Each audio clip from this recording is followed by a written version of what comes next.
Okay, good morning, everyone. So, this morning, um, there's still some questions left over from yesterday, and people, we thought it would be, use this morning session to go over a few more of the questions. There's actually, there's one of the monks at Abhayagiri has, he is very sweet, Ajahn Pasanno. Last year he's been in England the last several years and helping out there. And anyway, he was saying that, Ajahn, your talks are really good, but actually where you really shine is with question and answers. I said, would you mind if I compiled questions and answers and made it available on our website? And so he and a couple other monks have been working on a whole database of years of questions and answers from different retreats and trying to get topics so people can actually look them up and research it. It's still in the beta version. But I just got an email yesterday that they're getting very close and there's starting it up. So that should be something that'll be available on our website.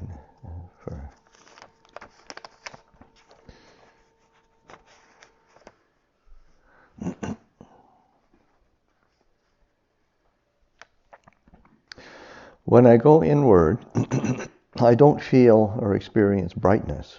Instead, I feel heavy. How can I get to that brightness? Well, I think, there's a variety of things that are, and one aspect to be considering is not how to get brightness, but how to relinquish the obstacles to brightness. Because so often what we want is, who doesn't want brightness? But it's like trying to squeeze it out of a rock sometimes, and just to be able to start really, those 5 hindrances yesterday are really a major source of what clouds the mind in all sorts of different ways. So by attending to, what are the obstacles, what are the things that tend to, sully the mind, stain the mind, obstruct awareness, then you find a lot of space opens up rather than, trying. Because sometimes you can say, well, certainly aspects of faith and devotion are bright, or those recollections of generosity and virtue are bright, and that's really helpful to be doing rather than sort of like focusing on a particular technique and trying to, waiting for the brightness to come, sort of thing, but more really being attentive to what does the mind obsess over? What does the mind get caught in? What does it get hooked by? And how can I relinquish that? How can I let go of that? How can I create some space around that? That's what I would suggest.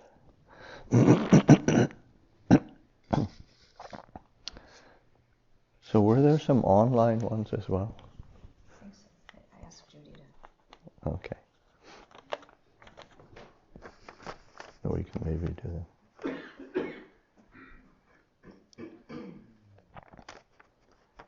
Okay. When one is caught in depression or negativity, how can one brighten or uplift the mind? So, I mean, there's a that's but you know, sometimes with depression and negativity, I mean, there's a slightly different. You know, if you're really getting then sort of going to the obstacles can be more depressing. So it's I think it's important that one, okay, there's negativity and depression here. There should be a more conscious effort toward, and something like generosity is so important for helping depression. You know, so realizing that I can do something, I can be generous, I can be kind, and recollecting that, remembering that, as well as putting attention onto it. And those aspects of you know, virtue and integrity, and that sense that you know, because oftentimes people, you know, I just feel so down, I don't feel good about myself, you know, so, you know, and just, well, you know, have you killed anybody today?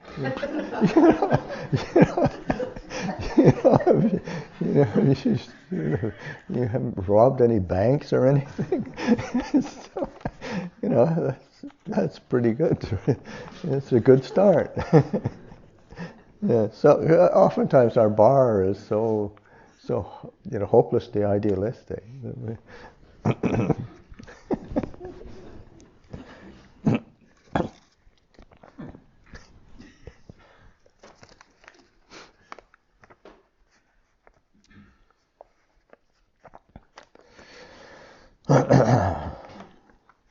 Would you be willing to share memories of Ajahn Chah?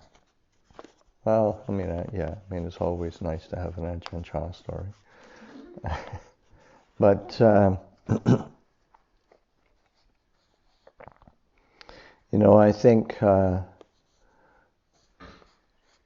maybe one of the things is before I ever met Ajahn Chah, the monastery that I was at was a city monastery. And I was there as a layperson, and then I took what I thought was a temporary ordination, just to give it a try, and there were some handwritten notes of somebody who'd been to Wat Pah Pong, to Ajahn Chah's monastery, and one of them was a story of Ajahn Chah, a teaching that somebody gave, and they came where they and the person was, you know, probably somebody was educated or had some fair bit of knowledge of Buddhism, and you know, you get these things sometimes with, say, as a teacher, where people are you know, come to sort of test your knowledge, and somebody came and asked Ajahn Chah, you know, what is the essential teaching in Buddhism? What is the you know, the core essence of the Buddhist teachings? And Ajahn Chah sort of looked at the guy, and then he picked up, say something like this, because, is this a big stick or a little stick? and the person is sort of, he's, you know, testing, he's wanting philosophy, and then Ajahn Chah's asking about this stick, and he said, I don't understand. He said, well, if you wanted to build a house, you'd call this a little stick. And if you wanted to clean your teeth, pick your teeth after the meal, you call this a big stick. So what you call something and how you conceive of things is completely dependent on desire. That's the essence of the Buddhist teachings. Desire is the cause of suffering. And so it's just an illustration that made it very real, but it was definitely on the mark. And also something that comes to mind for me, say personally, because I did have the good fortune to live and train with him for quite a few years, and then I lived quite close to him as he was getting sick and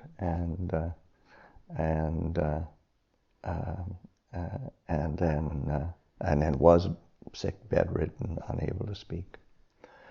So it was very much a part of the crew helping out. So I had a long association with Ajahn Chah. But one time, say as a youngish monk, I was a few years, I'd been a monk for a few years, so my language was getting better, and then a city monk who I had met before, and in my opinion was insufferable.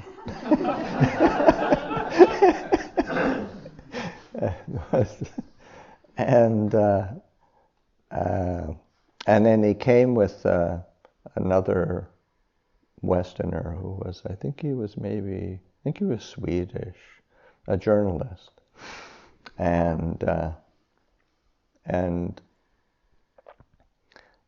I had, and then the monk was sort of asking the questions for the journalist, and I'd had a couple interactions before this all took place, like in Bangkok, and I found him irritating, and I was not very skillful in my covering that up at all.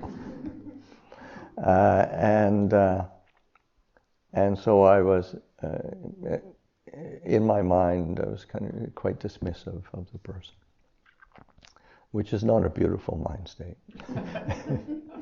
And so anyway, after the meal, we went and sat with Ajahn Chah,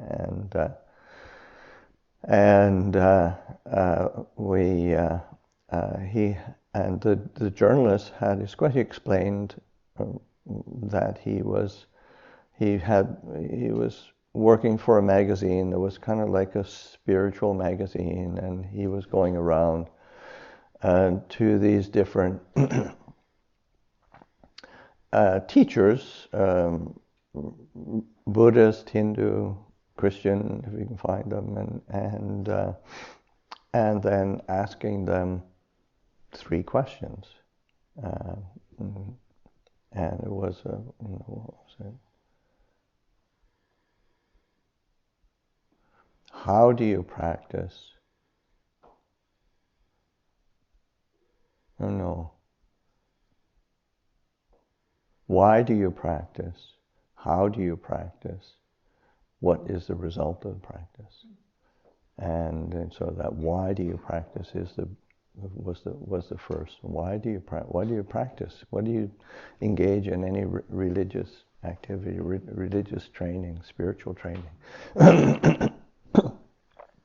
So he asked the question, and again, the context is me having a lot of views and opinions about this person, which is then seeped into the journalist, and so and I was sort of kind of dismissive, and so then I translated for Ajahn Chah, like, why do you practice? How do you practice? What results do you get from the practice? And then Ajahn Chah sort of talked about this, talked about that, asked some questions from the person, and so I'm translating back and forth, and then it was, and then he was, what were those questions? So then I had to repeat, so I had to go over the questions again. And I said, why do you practice? How do you practice? Okay. And then he goes off on another tangent. And he chats about this and chats about that. And he goes, and he said, Pasanno, what were those questions again? So then I have to go through it again. And again, he sort of just talking about something completely different. And the other people are getting a bit irritated, and I'm understand Lumpur is putting the screws on me. and then he comes back, and again, what was this question? And he said, call the novice over. Get a piece of paper for me. Okay, what was that first one? Okay, why do you practice? Okay. How do you? So then he gets it nicely written down, and and he looks up at the. It was actually at the monk who was doing the talking for the journalist, and said in Thai, said, "Kin khao thamai?" And said, why do you eat? And then the person was kind of flummoxed and said, oh no, why do you eat? And then Lumpur went, you eat because you're hungry. And in the same way, the heart is hungry for some kind of understanding, some kind of clarity. And when you really understand and recognize that hunger for something that's true, that's good, that's peaceful, that's clear, then you'll find a way to practice. You'll look, and then for the result that you get from the from the practice is in the same way that when you eat, you're full. You feel better. You feel good. So that's the same. That's why we practice in these spiritual teachings and these religious teachings, is in order to one is to give some ease from that hunger, but also to feel comfortable, to feel at ease. So that was Ajahn. But it was so much of the he could be such a kind of a drama. He was a great actor.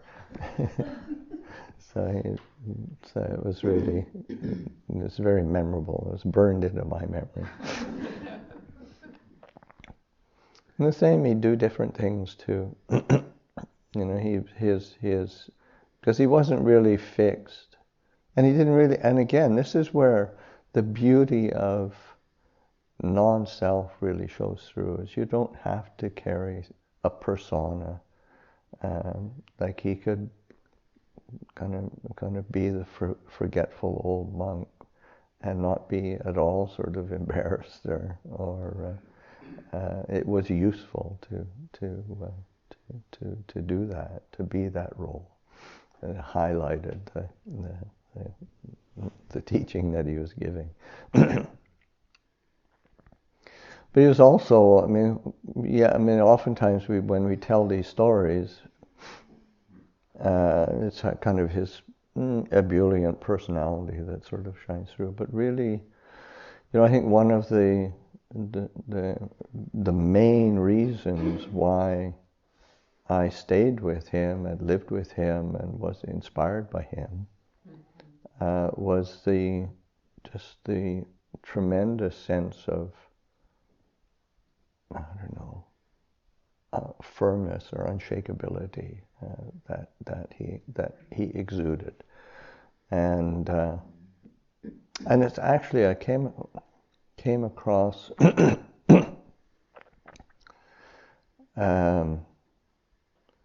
was in the letters I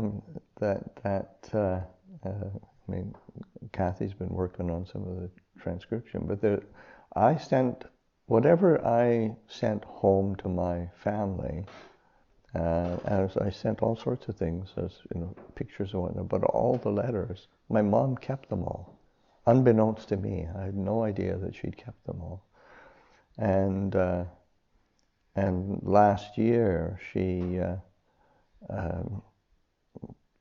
asked if I wanted them, and I was and there's some people working on a biography of mine. So well, that would probably be useful for a biography. There might be some good information. I have no idea what I wrote to my family.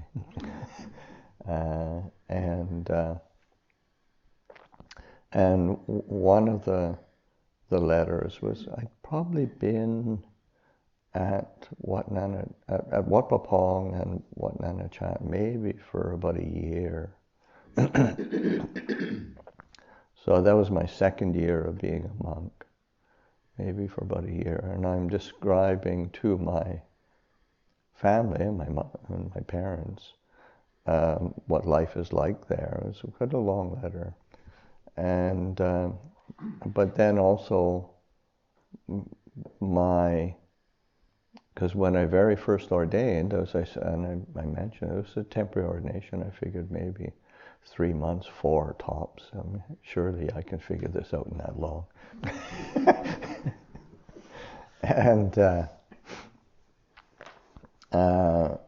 But my time is extending, and I'm staying on,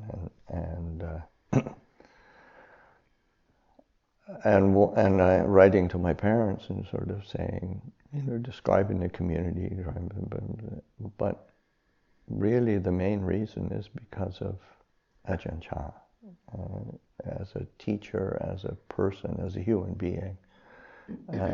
There's something about him that is compelling, and he is peaceful and solid and clear and unshakable in the midst of all that's going around him. And I would like to be somewhat like something like that. So Ajahn Chah's the inspiration. So, okay, I could go on and on.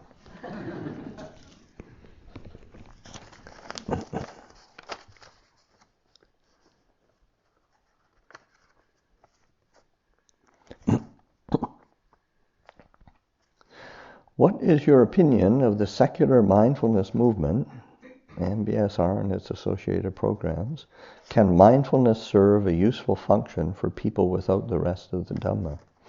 Well, absolutely. I mean, it's introduced so many people to one, just as skillful tools for living a better life. But then it's also for those who are interested, and people who've started, have been practicing it, and developing it. So surely there's got to be where did this come from? And then it opens up a doorway into Buddhism if they're interested. But so it's I see it serving a immense benefit, and has, and so that I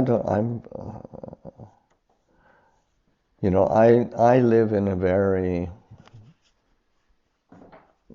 secluded monastery with part of a very quote-unquote strict tradition, but we're not really purists, or sort of that in the sense that you can't understand the bigger picture, because what the rest of the Dhamma is there for anybody who wants it, and there are resources, and there are good examples, and those will, I think, continue to grow. But there's a lot of seeds need to be planted, and so that's one of this. The secular mindfulness movement, does provide that. I mean, it's got its own flaws and limitations, but it's it's a how do you say, as with everything, it's also sort of changing and morphing and maturing and growing as well.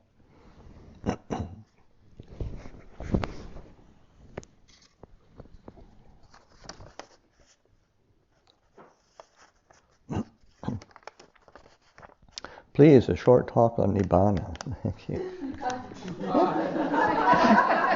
That's hilarious. Yeah. Well, one, just the Nibbana is not a thing.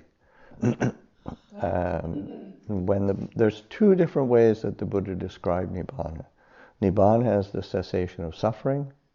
Nibbana as the cessation of greed, hatred, delusion. And it's interesting that what the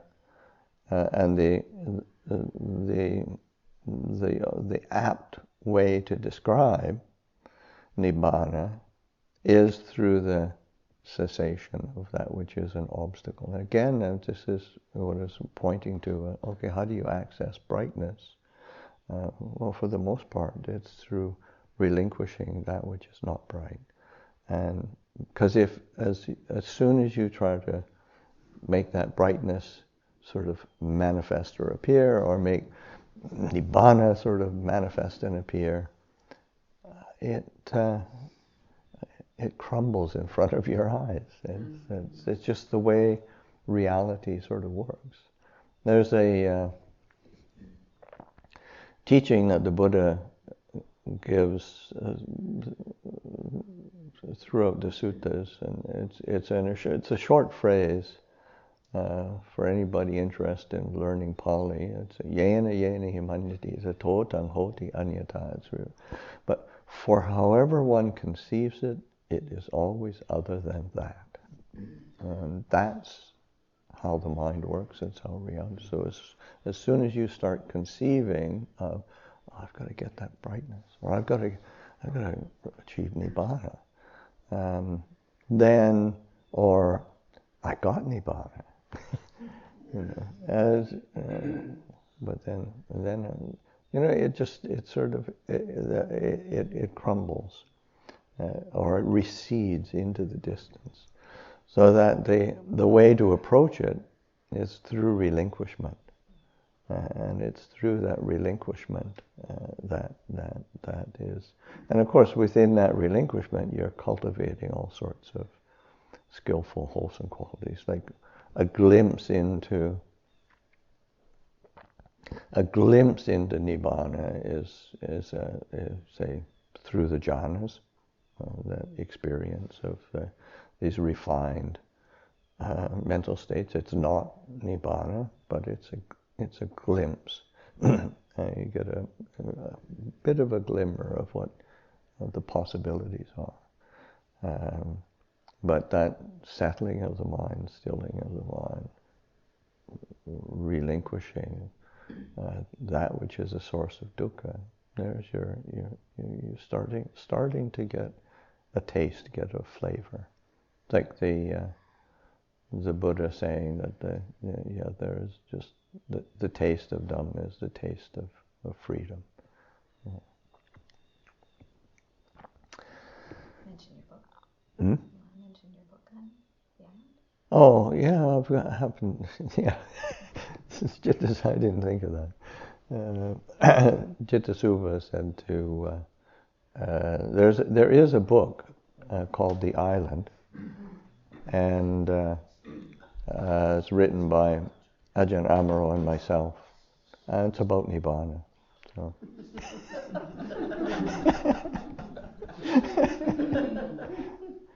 I've been told it's a good book.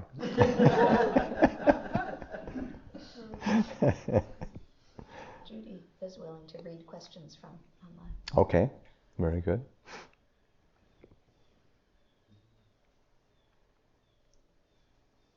Judy, go ahead when you're ready. Okay, they can go ahead with asking questions from the online group.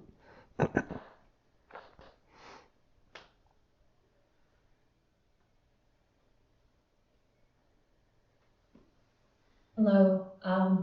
Thank you for taking our questions. I am going to read aloud a couple questions that our Zoom participants entered. The first one is, thank you so much for being here and giving such a beautiful retreat experience. I'm wondering if you might talk a bit about what exactly is reborn in Buddhist teachings. Oh, okay. Well, what is reborn is desire.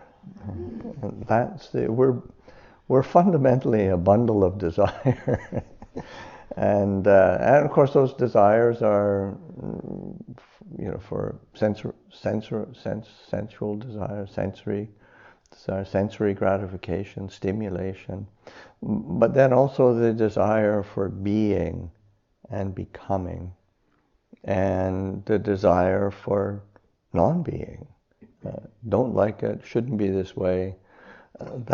Those desires are what are the impetus for the mind stream to land. And you can see, you don't need to wait to die and get reborn to see that. Because that's what keeps motivating us, moving us, generating what we do, where we go, how we feel about things. That is what is reborn from moment to moment. So you can see this process happening all the time, and just the ability of the mind, the fundamental ability of the mind to know, consciousness, that lands on an object. It's object of desire. And whether it's a desire of attraction or aversion, it's still a desire. And we are born into that, and we land there, and then we keep moving. So you land and your feet are still moving. So that's just the nature of existence. But that's the whole point of say the Buddhist teaching is that non-identification with the desire process, and one can actually relinquish it, one can let it go. It's not that we don't do anything or engage in any way, but it doesn't recreate itself in the process. So that's how I would answer it off the top of my head. Thank you. A question from yesterday that is, I guess, kind of related to the last one, so maybe you could just add a little bit if there's something to add. It was a question about the Metta Sutta and the lines, by not holding to fixed views, the pure-hearted one, having clarity of vision, being freed from all sense desires, is not born again into this world. And the question was to comment on that last phrase, not born again into this world, and on the meaning of that. Yes, I mean that's the beauty of the Metta Sutta, is it's sort of it's kind of really warm and fuzzy all the way through, and then all of a sudden, what do you mean I'm not reborn again? I'm not born again. Oh dear! What did I get tricked into this Metta stuff?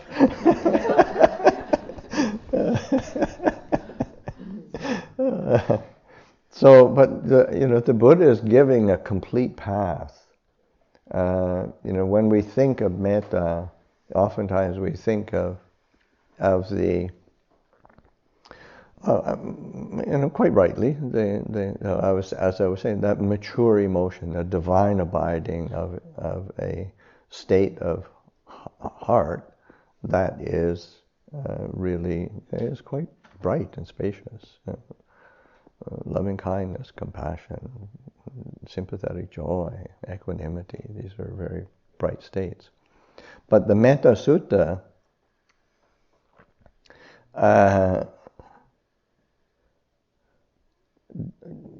begins with how do you lay?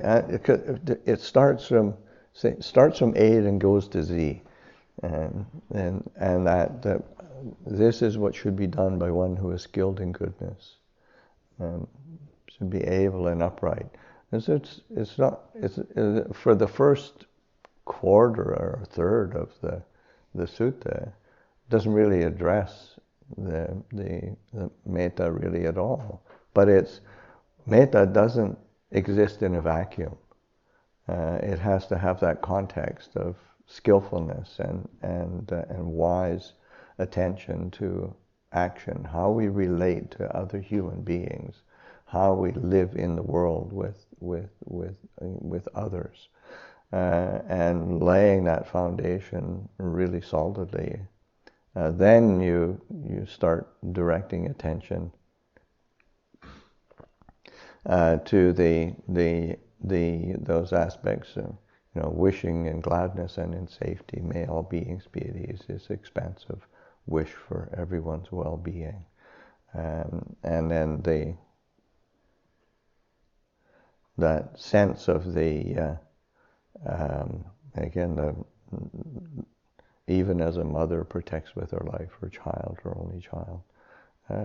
These are very tender emotions, very bright, very caring. But then the arc of the whole path of Buddhism, if you think in terms of beginning with sila, samadhi, panya, and insight, and the fruition of insight is liberation. So that it's that relinquishment of that, because the heart is so full and has been purified of the sense. Because that's another aspect of, say, like of metta. For as it becomes more and more mature, then the sense of self drops away. The sense of me being so kind and warm, and it drops away, and it really reaches a place of brightness or as I mentioned in the I don't know whether it was a talk or a Q&A in one of them, where Ajahn Mahabua asked, what's the mind of an arahant like? And his immediate response, only compassion, only compassion. And so that's that purification. But then it's of course the nature of the arahant is that they are completely selfless. So that by not holding to fixed views, the pure-hearted one, because that's again, views and opinions are one of the obstacles, because you can be developing a lot of metta and karuna and what, but the views are really strong. So that the relinquishing of the obstacles to the Brahma Viharas, then relinquishing the limitations in terms of views and opinions, and that is the doorway into an ending of the round of rebirth. And so it's that Metta Sutta. Again, it is a lovely sutta that definitely makes one, it's uplifting and brightening. But it is interesting to see, as in many of the teachings of the Buddha takes you on an arc from the beginning right through to the end. And the Metta Sutta is a great example of that. Anything else? Thank you. There were a few questions questions from yesterday that didn't get saved, so I just want to invite anyone in the Zoom, if your question was not addressed, please feel free to raise your hand and ask.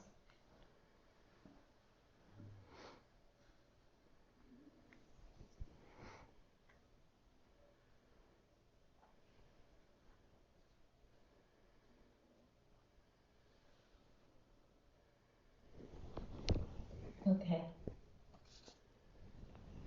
And with that, I think we've covered it. Thank you very much. Okay, excellent. Yeah, I think we've covered our bases. People don't have any more questions now.